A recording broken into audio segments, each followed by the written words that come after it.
Hi there, welcome to No Nonsense Whiskey. My name's VinPF and on today's episode we're doing another Whisky In, Whisky Out, and this time we're doing the month of May from 2023. It's been a pretty normal month for me, I guess. It's, I've been averaging out about this kind of 4 in, 4 out kind of thing, but I'm getting a low on a lot of bottles right now. I take a lot of my bottles over to kind of whiskey clubs and whatnot and go to a friend's house and things like that, so a lot of this stuff is being killed out, so I think that might start to thin out a little bit over the next few months, but yeah, so far we're keeping on with that kind of 4 in, 4 out.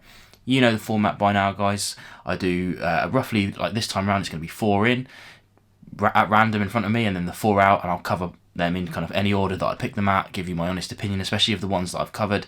If you're interested in any of the reviews that I will have done on some of the bottle kills, then you can go check out the links in the description below. I'll also drop in the links to the ones that I may not have covered yet, but in the future I'll come back and I'll add those as well. So if you are watching this at a different point in time, you might get some more information down below as well. And of course, if you see any videos, bottles on here that I haven't done videos for yet, then you can always drop a comment in below and let me know which ones you want to see coming up. So without further ado then, let's get into the Whisky In and see what I actually got in this month. First one then is the new Heroes and Heretics Smoke and Glory. This is the third release under the Smoke and Glory kind of brand. This one, they've gone back to Lecheg. The first one was a Lecheg, the second was a Croft and Gia. This one is a Lecheg as well. This one's in a sherry butt though, which is interesting.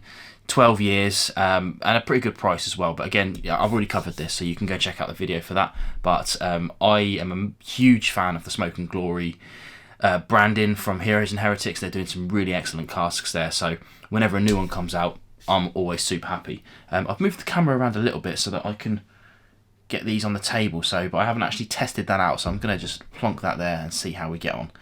Next then, we've got, now this is cool because I haven't really had many bourbons in recently, and this month I've got 2 in, which is cool. This is part of, Boutique Bourbon Company, but really obviously that's Boutique Whiskey Company, aka Atom Brands, part of like the Master of Malt, Atom, all that kind of stuff. Boutique is obviously an independently bottled arm of that kind of conglomerate. And one of the things that they do, as you may well know, is these half-litre bottles of independently bottled whiskey from around the world. What they're doing at the moment is a new collection series, if you like, which is US baseball cards. This is just one of them. Now, this is the Kings County aged 2 years. I mean, look at that, 2 years, man. My God. 61.9%. It's an absolute monster. This is their peated bourbon, but it's something like 20% of peated barley and 80% corn, so it's not even really in your face. And anyone I've had to try this, you can see it's took a bit of a battering. Anyone who's tried this so far has confirmed it's not overly peated whatsoever, and it's just a really, really great whiskey.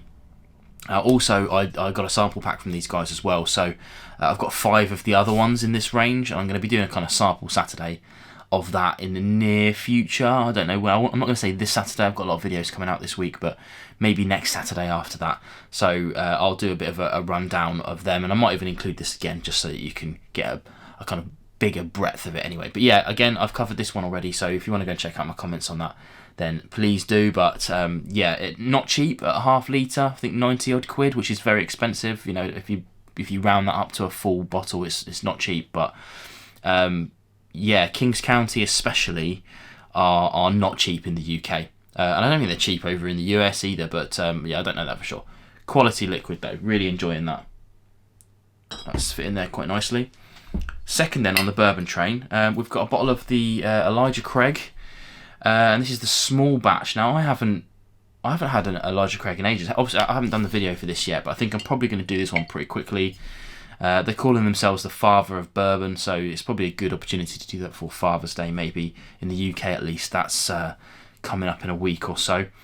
I haven't had an Elijah Craig since the 12-year-old, and then obviously they got rid of that, which was an astounding dram, and replaced it with the small batch. And I know that upset a lot of people, but I'm not here to worry about what happened in the past or what you can't get hold of. I'm here to worry about what we can get hold of now. So I'll be giving this my fair assessment in a couple of weeks' time, see where we're at with it, if it's worth the money. It's not cheap, but I say it's not cheap. It runs in this country, in the UK, it runs in about sort of 35, 40 quid, something like that. So it's not it's not the cheapest of whiskies in any stretch, but it's certainly not breaking the bank either. So we'll be assessing that fully to see if it's really worth that money.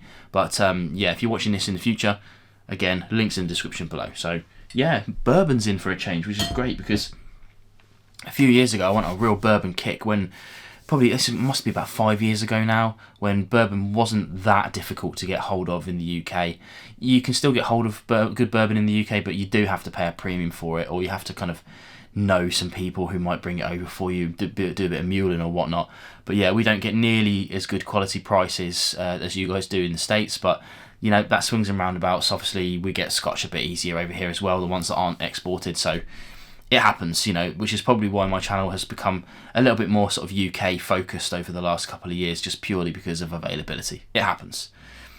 Finally then, on the Whisky In, we've got an In the Welsh Wind independently bottled McMira, in fact. So this is the second time they've done an independently bottled whiskey, and it's the second time they've done a McMira. Eagle-eyed people will know In the Welsh Wind has been featured on the channel a lot recently, because I bought a cask there, and if you haven't seen that video, I'll drop a link in the description below for that, because it's only a small sort of 30 litre cask, as is what this was. This come from. This is not a single cask. This is although it can't be far off, to be fair, because this is only 300 bottles, so it's going to be, I don't know, doing some quick maths, probably 6, 7, 8 casks, something like that. It's an interesting one, but this one is going to be my review tomorrow. If you're watching this kind of brand new, this might already be out now, but again, links in the description below. So you're going to get my full view on this week, but spoiler alert, I'm really enjoying this. It's a tasty, tasty liquid. We'll plug that there. Okay, that's it for Whisky In this week, this month. Pretty good quality stuff. Let's see what the Whisky Out is like, and we'll go straight in. Going again for Heroes and Heretics. This one, talking of bourbons, this is Heroes and Heretics Stateside. I've had this sitting on my shelf for ages. And as always, I don't know if you know this about me, but one of the things, I don't like to have whiskey sitting around for too long.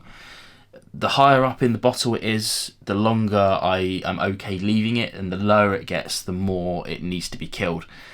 Generally speaking, I have a bit of a rule that when it drops below the label, then it goes into the kind of kill pile, let's say, the kind of figurative kill pile, and then that whiskey is going to get demolished pretty quickly, because the last thing I want is for a dribble in the bottom of a bottle to go to waste because I've let it oxidise or whatever happens chemically for you know, in the bottle. But you can see in this case the labels are, I mean, this one here is below the actual glass line, and this one's not far above it. So yeah, this got to about a third full, and I was like, it's got to go. But this is the Stateside aged 10 years George Dickel. There was another one, the Heaven Hill, which I still have on the shelf. That's got a little bit of a way to go yet, but that'll be getting killed fairly soon. So it's nice to have one bourbon out and two in. I should really look at getting more bourbons, because I do love a bourbon.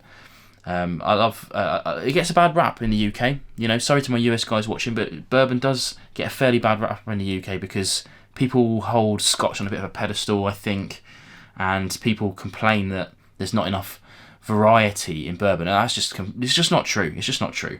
Alright, cask type plays a massive influence in the flavours in whiskey, and you don't really get cask differences in the US. Obviously you get some, but like it's all new American oak for bourbon at least. But the differences come from the distillate. You know, I'm preaching to the choir here. You guys know. But there is although maybe slightly narrower, there's still an absolute wealth of flavour profiles that come out of bourbon, and I think it should not be ignored if you can get hold of good quality stuff for a reasonable price.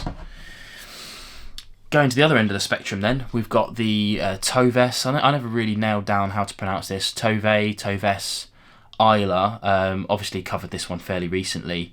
It's the Amazon special, which unfortunately you can't get anymore, which is a bit of a shame, to be honest. I think it largely passed me by, but this was super cheap, and I actually thought not that bad, you know. But I like to factor in the cost into my assessments of that. You know, I think this must have been like 17 quid, something like that, and for that sort of price, it's an absolute bargain. Yes, you can buy better quality whiskies, and yes, for not much more than that. And there are going to be people out there that think this isn't good enough quality, but when I factor in that cost, I don't feel shortchanged, and it was just a nice, easy guard whiskey, let's say. and absolutely fine. Absolutely fine.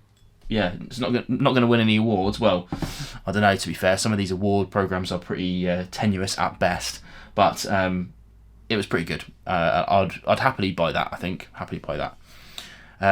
Okay, moving on swiftly then. This one here, the Ballantine's Finest Moxie's Bar Edition, was a collaboration with Borderlands. If I'm being brutally honest with you guys, I bought this because I was sort of hoping it would be similar in vein to the Game of Thrones White Walker video that I did a few years ago, which ended up blowing up for me and doing really well. That was a silly thought because Borderlands and Ballantine's are nowhere near as far-reaching as the combination of Game of Thrones and Johnny Walker. And this ended up not being viewed that much, and more pain to me because this was trash. I don't really like Ballantine's Finest in the first place, and if we're talking about whiskies that are worth the money that you paid, if that Tovus Isla is worth the money you paid, Ballantine's Finest is not, in my opinion.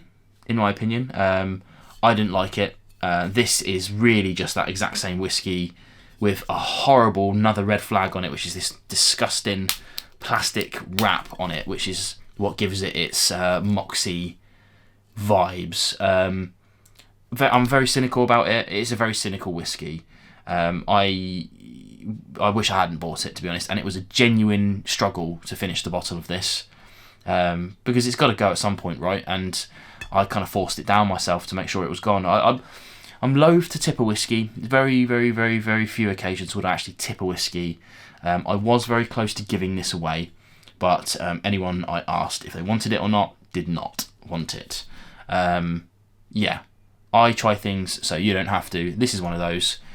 I didn't put it in my terrible whiskey playlist, but I probably should.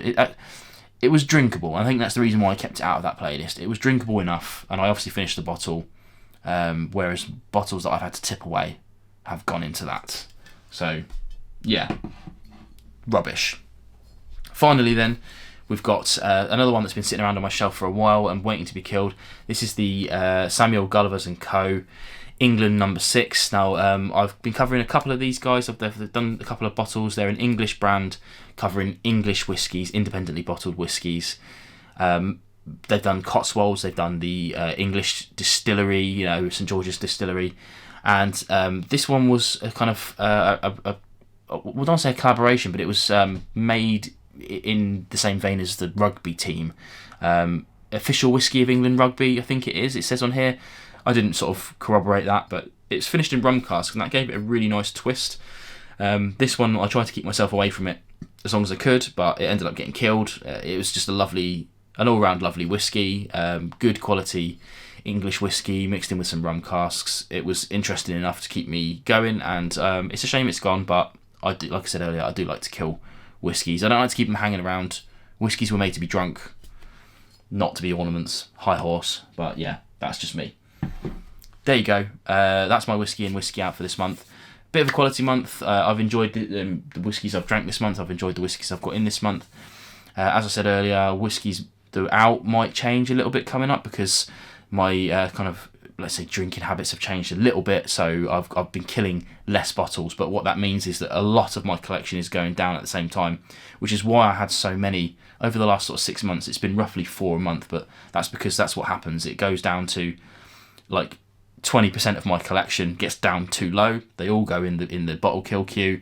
I get them done pretty quickly. 4 bottles get killed. So yeah, we'll see. I don't know.